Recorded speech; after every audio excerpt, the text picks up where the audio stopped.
What's up, guys? JP back at you once again, bringing you guys day number 11 in my 8th annual 31 Days of Horror.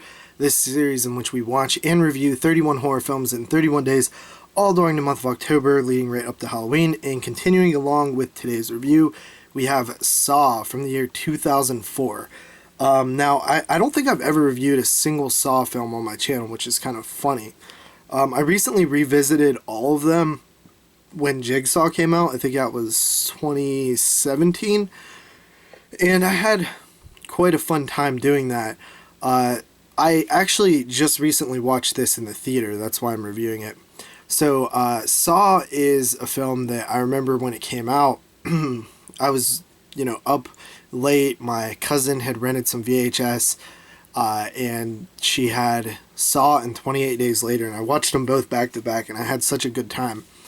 Saw blew my, young mind away, because I did not expect it to be as crazy as it was. I hadn't seen anything like it at the time.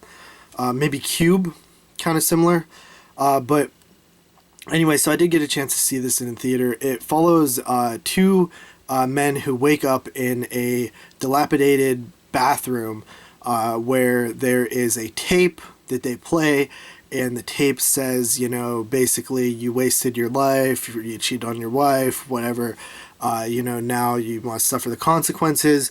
The one character is a doctor, and he must kill the other person in the bathroom with him in order to be released.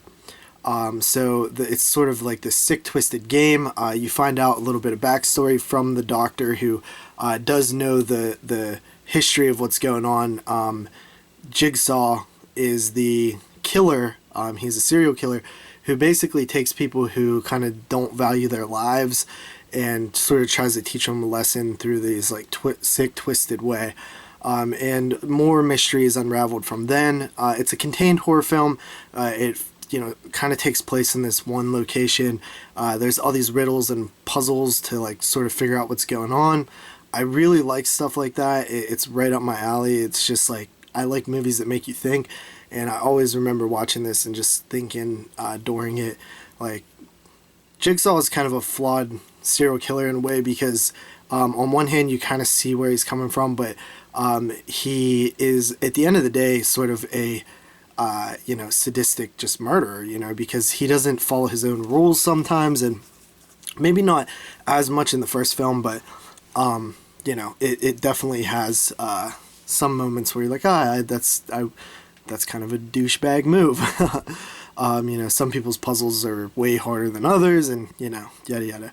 But yeah, I remember just loving this movie, and it's still one of my favorite movies to this day, honestly. One of the craziest things is the ending. It still works to this day. I get cold chills every time I watch it. It's just eerie, the way it's shot, the music, the revelation. It's just really good. Super good. Directed by James Wan, written by Leigh Whannell. Leigh Whannell stars in it too. Leigh Whannell is great in this movie, by the way. I absolutely love it. So yeah, it's a fantastic movie. It's one of not that many movies that I give a perfect 10 out of 10. I just think that it's amazing. The original Saw is amazing, and I love the cover to there. They're simple but cool. So yeah, that is Saw. So see you guys tomorrow with another review. Peace.